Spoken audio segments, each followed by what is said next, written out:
Welcome to True Talk. This is your host, Samar Jarrah. We're going to be having a live show from the studios of WMNF. My co-host is traveling, but I have a very interesting show for you today, and maybe we can get your phone calls and your questions. Listen to this music. It's called ما نسمح فيك يا غزة رجاوي فلسطين. I can explain it later on. WMNF Tampa and the music.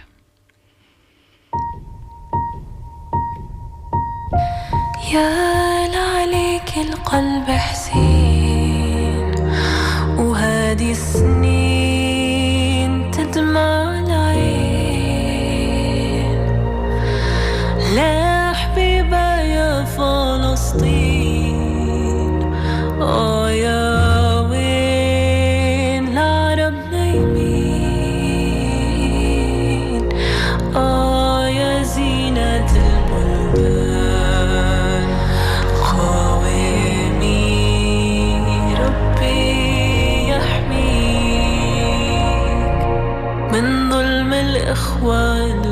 والعديان ولصهيون اللي طمعين فيه ما نسمح بك يا غزة مالك ري علي بعيدة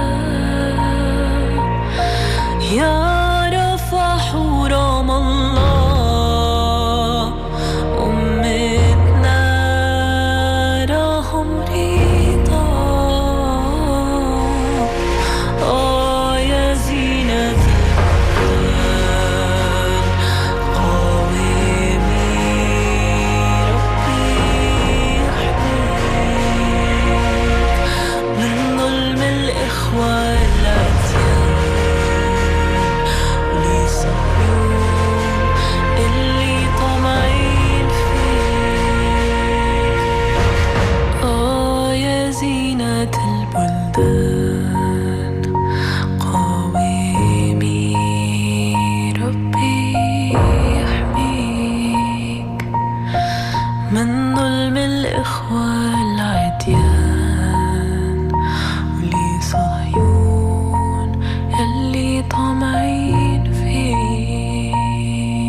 This is a song that is very popular for people who play soccer, especially in Morocco. There is a famous soccer team called Raja Casablanca in Morocco, and they play this song, which is in solidarity with Palestine. I mean, they've been like singing it in the during the soccer matches for the past maybe 10 years. People started to pay attention to it a few years ago, and then different singers would be singing it.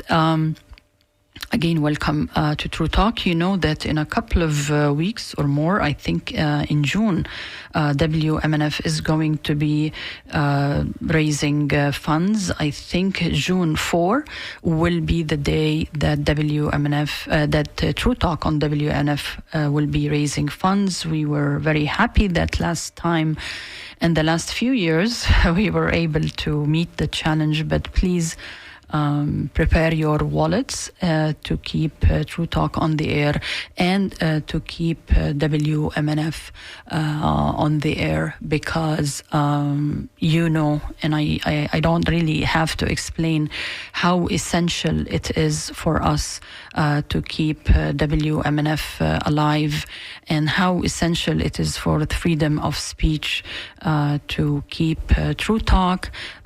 We bring you very interesting people to talk to. Like today, we're going to be talking to John Hoffman, who is a research fellow in defense and foreign policy at the Cato Institute.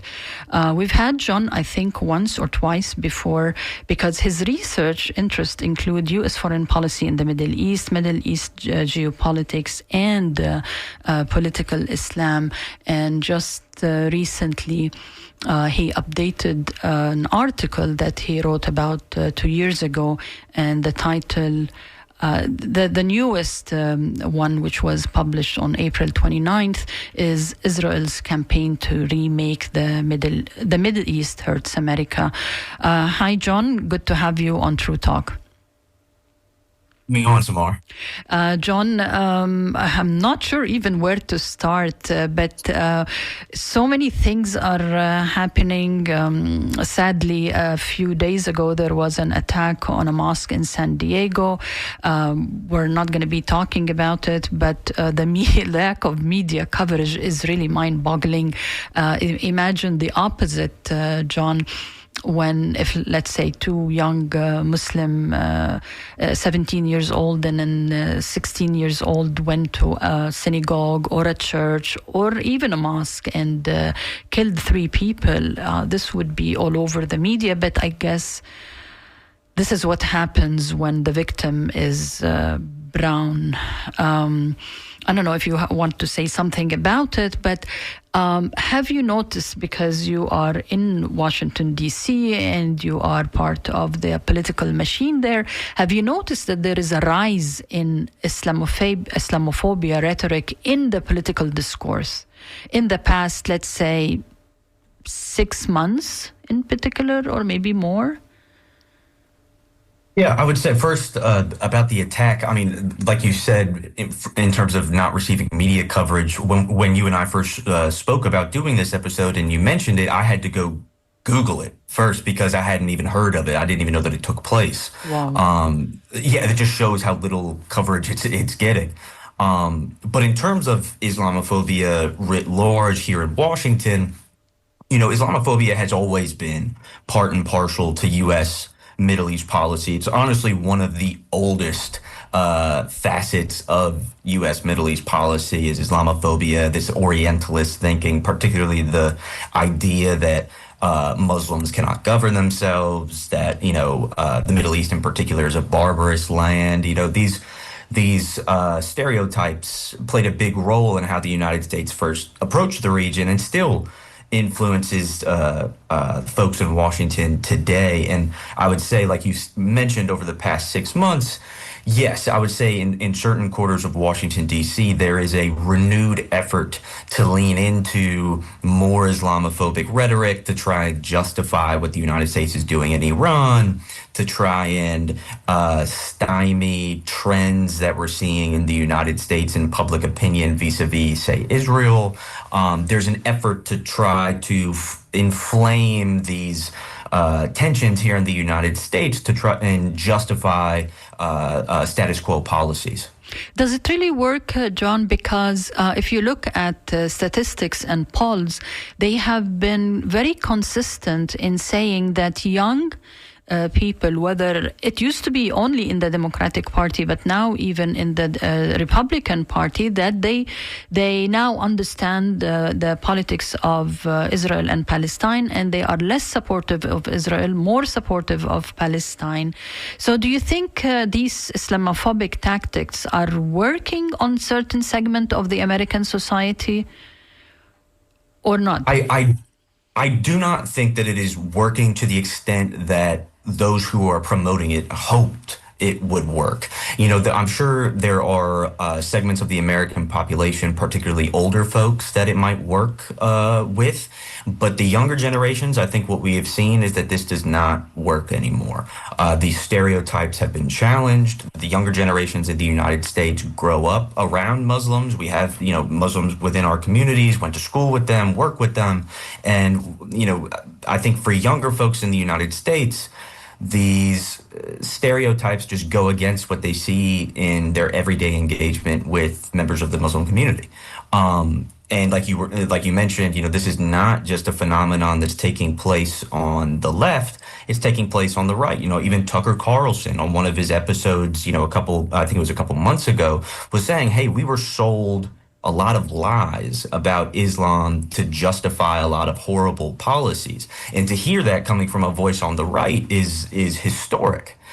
So I think what we're seeing is a true paradigm shift in the United States, regardless of how hard certain actors try to prevent it. I want to go back to MAGA, but maybe later on, because I want to really tackle the article that you have written, because we could spend hours just dissecting it. And I want to start with the beginning, because I think this is how you started. I'm quoting here. I promised you that we would change the face of the Middle East. So spoke Israeli Prime Minister Benjamin Netanyahu nearly 7 weeks after he and President Donald Trump initiated Operation Epic Fury. I'm not sure, John, if you got a chance to read the report by New York Times, investigative report that mentioned exactly what took place in the White House, or in the operating room, they say, what they call it, operation room, so in light of that New York investigation and what you have written, is it true? Could it be possible that Netanyahu, who failed to convince all four former presidents to invade Iran or attack Iran, managed with Trump without any sort of hesitation from people around him, like the vice president, like the secretary of war, like the foreign secretary of state? What do you think? First, I would encourage all of your readers to go read that New York Times report, because it's so in-depth and walks through how Netanyahu was the chief individual yelling in Donald Trump's ear to do this, and one of the chief persuaders to get Donald Trump to do this. And I think he did it in multiple ways. In how he ultimately got Donald Trump to do this. But I think first and foremost, the way that he did this was by appealing to Donald Trump's ego. I mean, that's how a lot of things get done in Washington, D.C., is by appealing to Trump's ego. I think he told him, you are the guy to pull this off. You kill Khamenei within 24 hours. The people will take to the streets. The entire country will crumble. And of course, none of this proved true. And for Netanyahu, it didn't really matter whether this proved true. What he needed was Donald Trump to drop the first bomb, and at which point the United States would be locked into a conflict that we now see it can neither clearly win nor exit. And regarding those, around Donald Trump, it's difficult because there were some dissenting voices around Donald Trump voicing skepticism, but ultimately nobody wanted to buck Trump publicly. And most of those who surround Trump are just what we often call yes men, people that will essentially do whatever Donald Trump says because they fear that if they don't, they'll just immediately be fired or, removed from the inner circle of trust. So you had this recipe of Netanyahu, who's pushed for this for 4 decades, a incredibly egotistical president, and a chorus around the president telling him what he wants to hear. I mean, this was just the perfect recipe for getting involved in the disaster that we are now. So why would the Prime Minister of Israel be so keen on bombing Iran and, changing the system like he is dreaming of doing?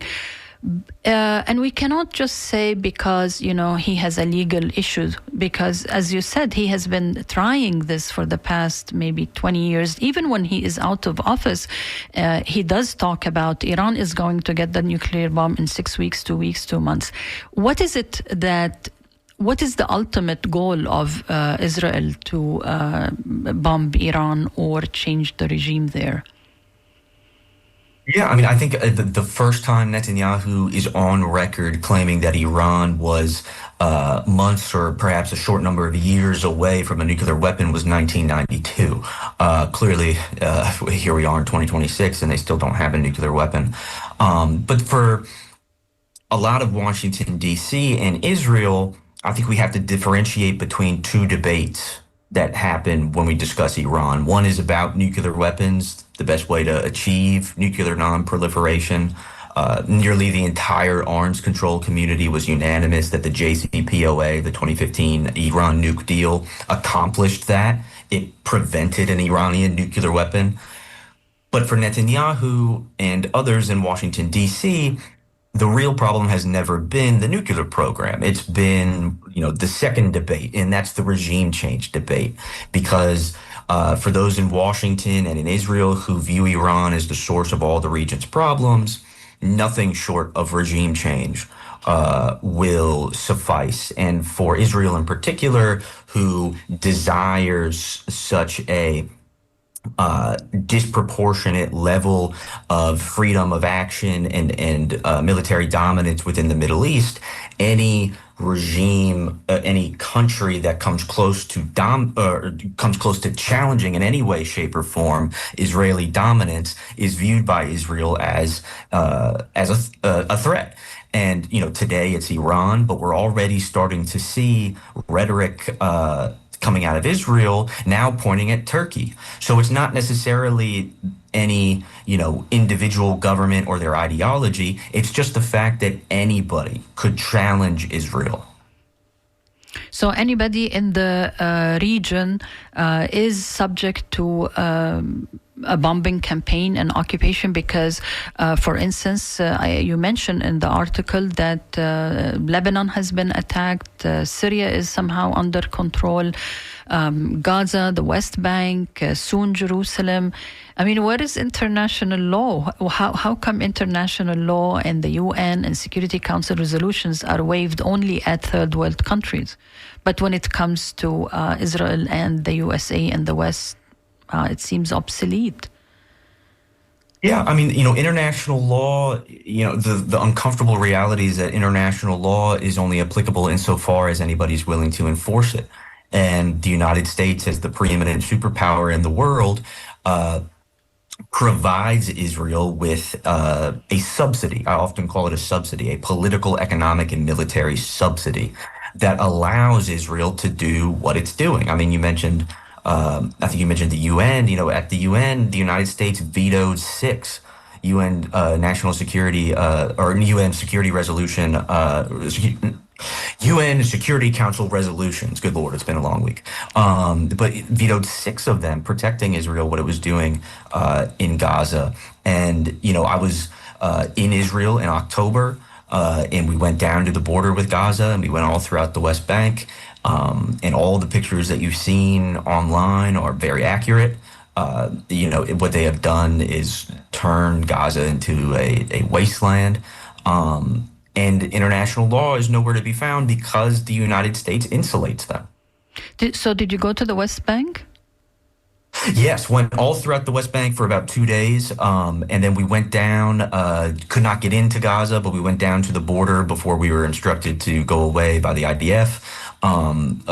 But you could clearly see across the entire strip. It's a very small area, and it truly looks like the worst apocalypse movie you can imagine. Can you tell us a little bit about the West Bank? Because we always talk about Gaza, sometimes we talk about Jerusalem, but our listeners maybe have not listened to somebody who has visited the West Bank, which is supposedly going to be where an independent Palestinian state should be. Did you see any chances of creating a state for the Palestinians in the West Bank? No, I would say I saw the exact opposite, which is a effort by Israel to establish what we often refer to as facts on the ground. By engineering, quote unquote, facts on the ground within the West Bank to such an extent that a political resolution becomes almost impossible. That Israeli control over the West Bank cannot be undone even through a negotiated political settlement. And when we went throughout the West Bank, we went to several villages that had recently been burned down by settlers. These were Christian Palestinian villages, Muslim Palestinian villages. We encountered settlers ourselves who were armed. We drove for several miles alongside these olive tree fields. And they were just all uprooted and burned, and for so many Palestinians, this is their economic livelihood. Mm-hmm. And, these trees didn't pose any security threat. They're trees. And, for miles, just the economic livelihood of these individuals being uprooted, it was when I came back, and I often, speak about, the trip, I say any American who believes in life, liberty, and the pursuit of happiness cannot be okay with this. Did you encounter checkpoints, and did you see the apartheid wall? If you can talk about like moving from one area to the other in the West Bank. Sure. I mean, it took hours just to go a couple miles because of the checkpoints. I mean, there is a systematic effort to disrupt life in the movement of people within the West Bank. I think the best example is probably Hebron. In Hebron, there's about 800 to 1,000 Israeli settlers, and there's about 250 to 300,000 Palestinians. But life in Hebron revolves around the 800 to 1,000 Israeli settlers. Many roads and streets Palestinians are not allowed to walk or drive on. This is, you would go past some of these houses that were along these streets and these businesses along these streets that Palestinians cannot walk or drive on. And the IDF had welded their doors shut, their front doors, to make sure that they do not come out onto these streets. And you would look at the windows of a lot of the Palestinian homes. They have bars on them. There are broken bottles and rocks all around them. You can see that, people have tried to throw into the windows. It's just incredibly dystopian. And at the same point, though, what really hit home for me was you look at that and then you turn your head and look at the other side of the street, and there's a big sign that on, a fence or a wall or something that says a gift from the American people. And it's a sign from USAID, taxpayer money that's going to subsidize all of this.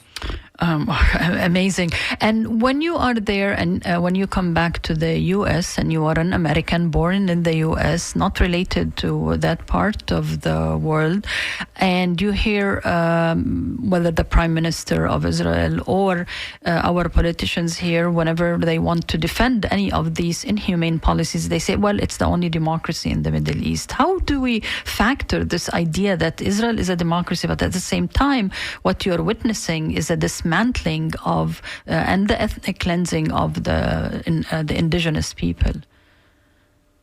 No, I think you just explained it perfectly. There's a total disconnect between that claim and the reality on the ground. And I think, going back to our conversation about changing perceptions within the United States, I think people are realizing that. When you look at these polls coming out from Gallup, from Pew, from Politico, from Ipsos, from The Economist. There are so many polls, you can't even cite them all because they're all showing the exact same trend, which is growing dissatisfaction in the United States with the U.S.-Israel relationship, shifting sympathies towards the Palestinians.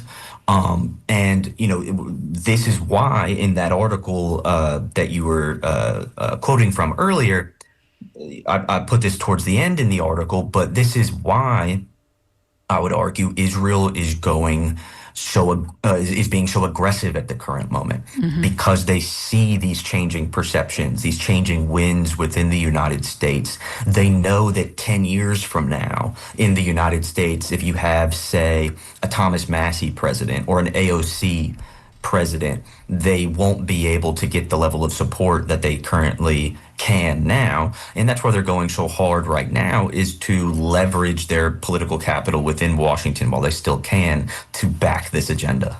You mentioned MAGA twice now, and I want to go back to a tweet that you have posted yesterday, I think, and it says, "It's time for MAGA, Make America Great Again, a cult of personality around one individual that consistently sells out for his interest or those of the highest bidder, and America first to go their separate ways."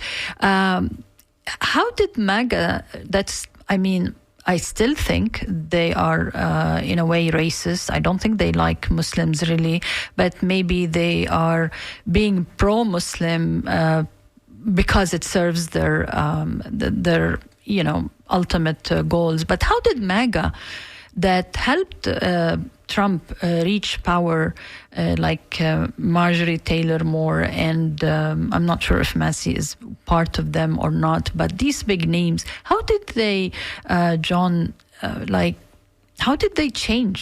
Is it because of involvement in war, or is it because of U.S. aid to Israel? I mean, what was the breaking point, and where could it lead to?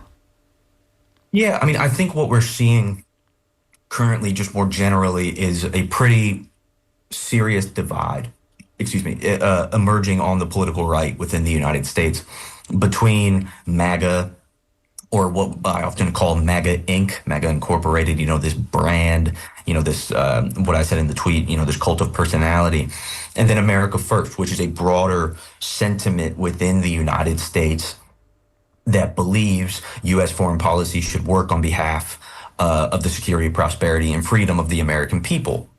And I think where you're seeing that divide applied to the Middle East is folks like Thomas Massie or folks like Marjorie Taylor Greene, who, take a step back and they ask, okay, these policies that we're supporting, how do these benefit at all the security, prosperity, and freedom of the American people? And how are they in line with the stated values of the United States?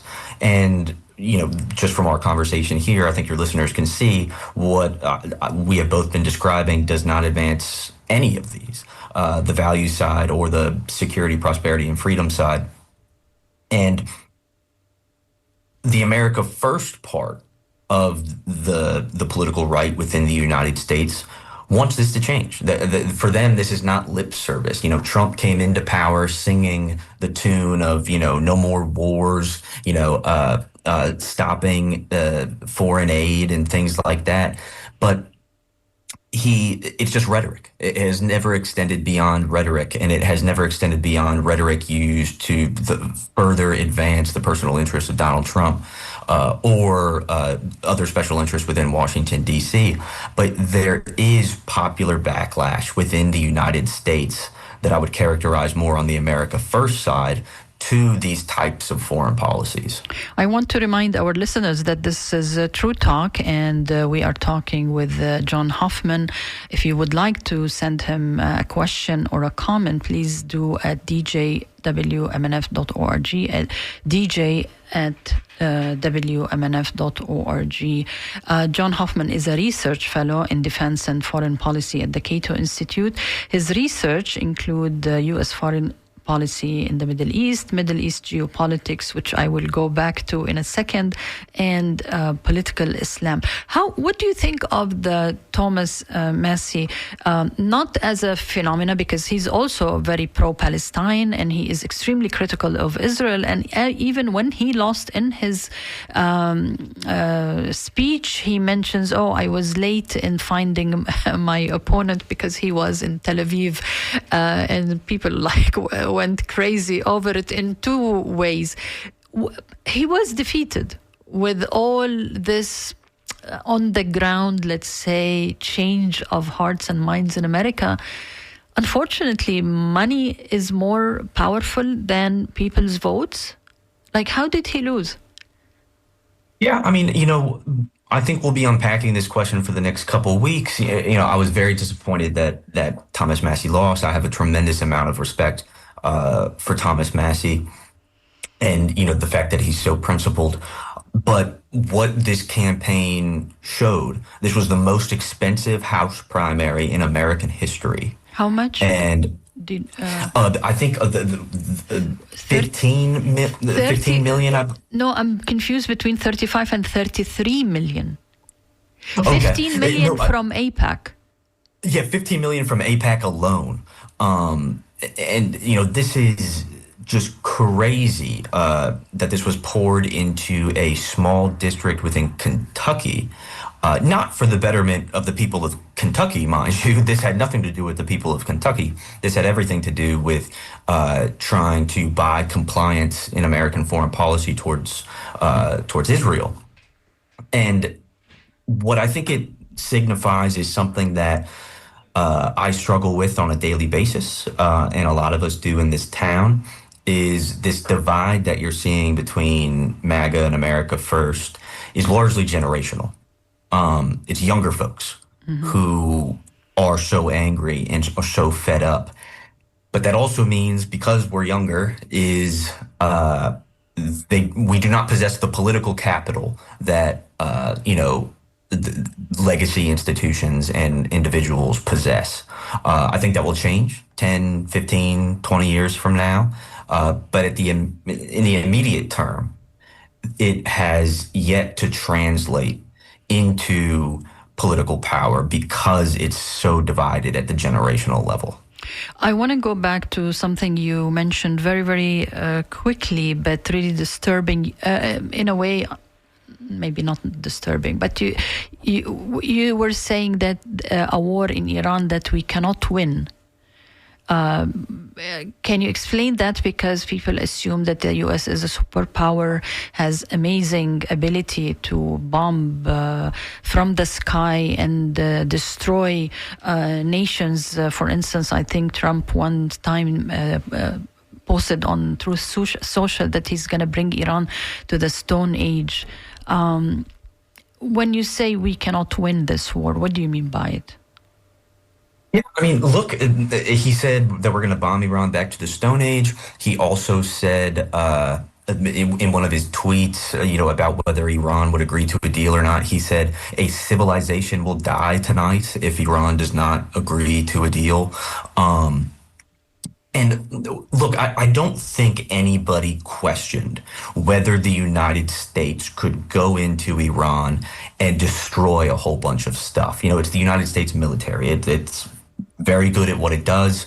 Clearly has the capability to go in and destroy a lot of things and kill a lot of people.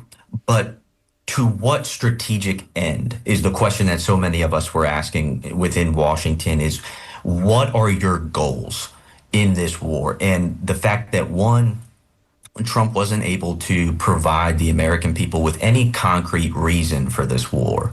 I think we often forget that there was no imminent threat. There was no need to do this. Trump and Netanyahu wanted to capitalize on the series of blows to Iran's strategic position since October 7th and the war in Gaza and Lebanon and so on and so forth, that it thought that it could decisively subdue Iran, or from their point of view, hopefully bring regime change within the Islamic Republic. And I think what we've seen over the last couple of weeks is Iran is more than capable of defending itself. And you have a mismatch of stakes. I think that's what's at the heart of this war, is a mismatch in stakes. For the United States, this is a war of choice. There was no need to do this. For Iran, this war is existential. So they are going to fight tooth and nail until the very last person. This is just a total mismatch in stakes and resolve. And Iran has shown that it can inflict considerable pain on America's regional partners and the global economy with the Strait of Hormuz. And Trump, again, blinded by ego, blinded by hubris, didn't take any of this into account. And for Netanyahu, it didn't matter, because for Netanyahu, it was always about getting the United States to initiate this war. Now, you have an expertise in geopolitics of the Middle East, and the million-dollar question, is it true that what we have been reading, that nobody told Trump about the Strait of Hormuz and how important it is and how it can affect gas? Like, I filled my car with regular, and my car is a small Kia, nothing fancy. I paid, instead of $45, $73, and I drive 100 miles just to come to the station. This is a huge amount of change. Is it possible, really, John, that nobody told Trump about the Strait of Hormuz and the significance and the ability of Iran to stop movement in it and shipment and that gas and oil and products? And is it possible, really, that he didn't know about it? Well, first, I would say if you ask a university student in a 101 class about the Middle East, and if there's been a lecture on Iran, they'll probably tell you, yeah, one of Iran's greatest sources of leverage is the fact that it borders the Strait of Hormuz. This isn't some sort of, you don't need a PhD or something like that to know that Iran was going to do this. You ask anybody with expertise on the region, and they would tell you that they would do this.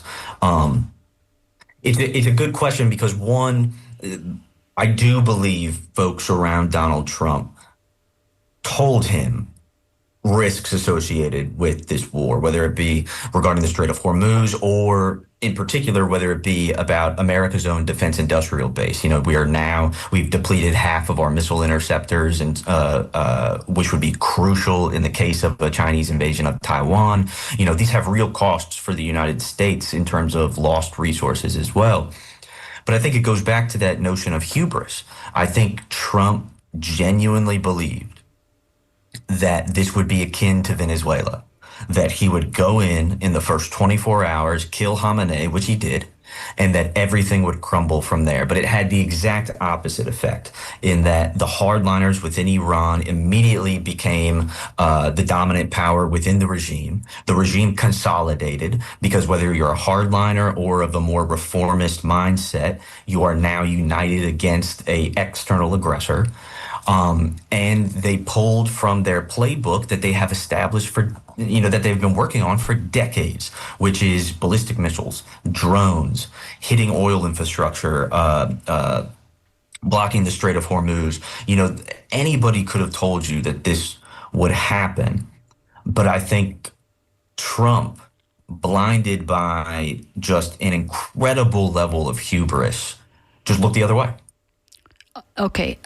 Yes, you know that he was planning to bomb Iran. He keeps saying like tomorrow, but then he had another Truth Social and he said, the Crown Princess of Saudi Arabia, the Prince of Qatar, and I'm not sure who else called him and said, please don't bomb Iran. Actually, this morning or last night, I read that really the pretext for this is not because there was a breakthrough in the peace negotiations, brokered by Egypt, Pakistan with Iran, but because of the Hajj, because of the pilgrimage season, and that Saudi Arabia and the neighboring countries told the U.S., you are going to attack Iran when we have Iranians actually inside Mecca and the holy cities who are arriving and performing the Hajj, and like the whole Muslim world attention is on that.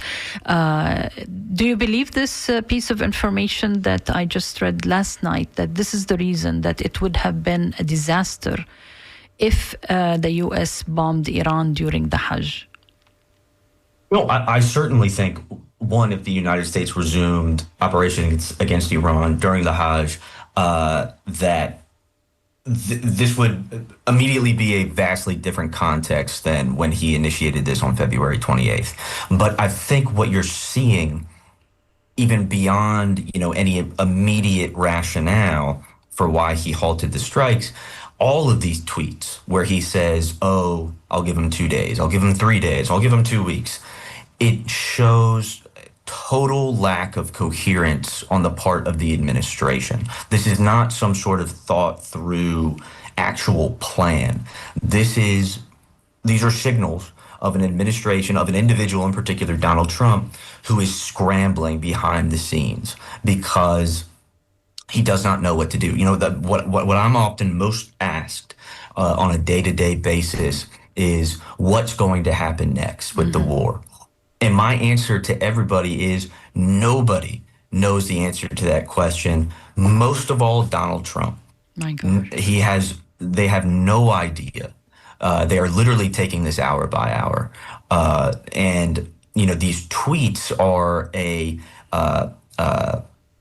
window into that happening in real time. The incoherence that you're seeing just in the tweets, this is happening behind the scenes, and this is happening in terms of decision-making writ large within the United States, because Trump has failed to accomplish his objectives via military force.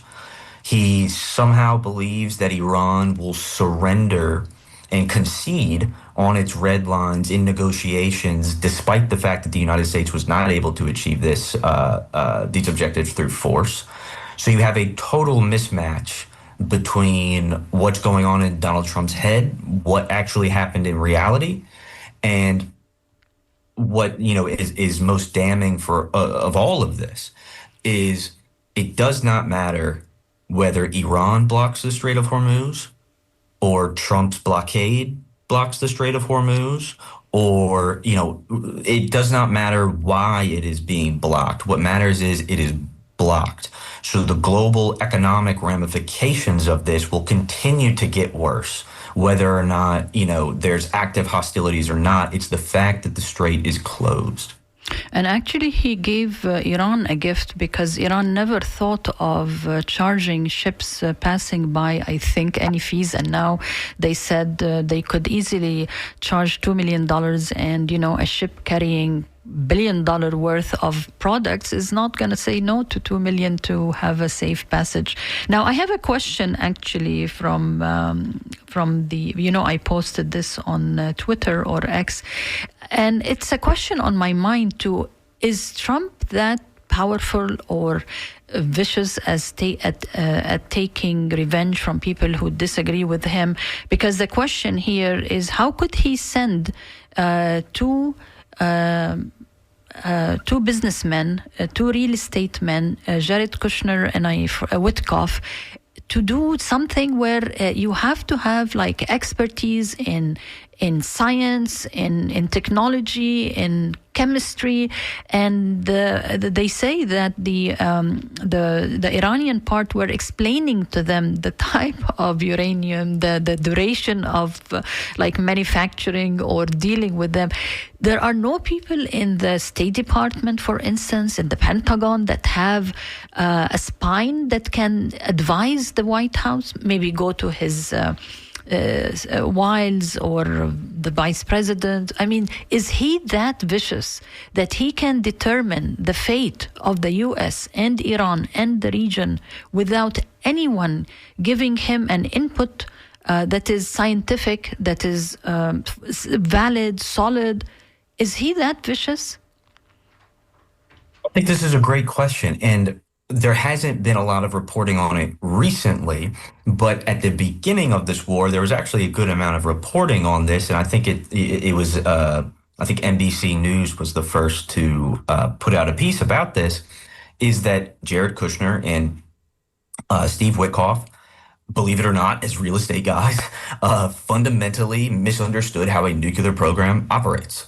So when they were in negotiations with Iran, Iran was actually conceding on on several actually critical matters, and Witkoff and Kushner didn't even know that they were conceding. They don't know how these things operate. They lack the expertise. So they come back to Washington and they say, "Hey, Iran's not conceding," when it was actually conceding. And you had the Omani foreign minister, come out and right before the war began and detailed a lot of these concessions that Iran was willing to entertain, which were actually objectively better than the JCPOA. Trump could have taken that and just ran with it, told his base, this is a great deal, best thing ever since mankind existed, whatever. And we could have avoided the war. But for Trump, this was...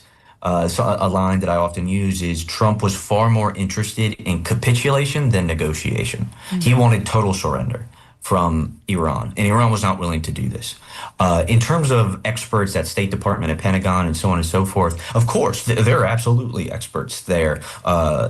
I know many of them who are versed in these areas, but their analysis and their voice never reaches Donald Trump. Mm-hmm. Trump decision making within the Trump administration is so insulated to a core group of individuals. It's really just a handful: Trump, J.D. Vance, Susie Wiles, Marco Rubio, and Witkoff, and to some extent Hegseth.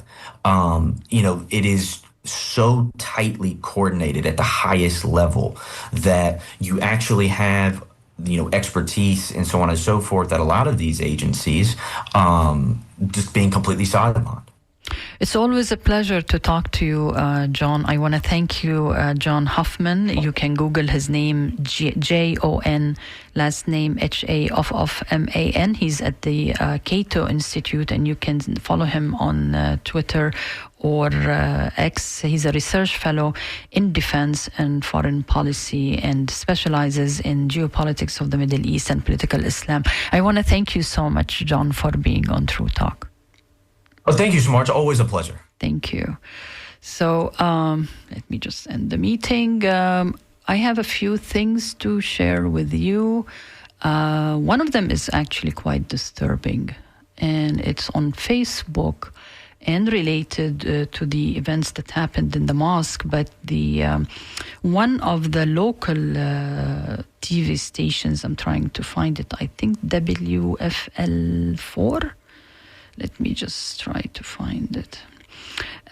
Did an interview with a local imam, and I think he was there for, in total, maybe 10-15 seconds.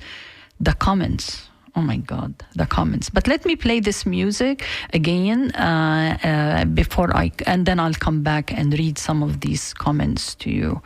This is WMNF Tampa.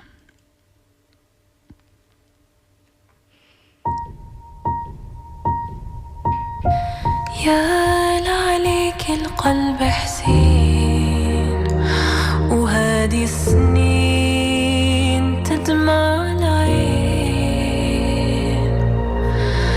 لا حبيبة يا فلسطين يا وين العرب نايمين يا زينة البلدان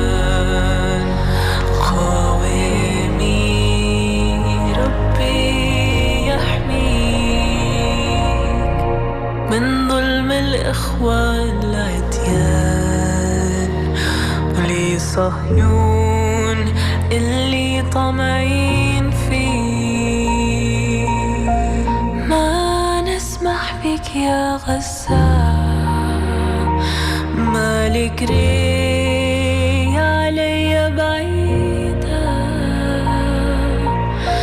يا رفح ورام الله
And welcome back to True Talk. Again, as I mentioned, there was a terrorist attack by two young Americans.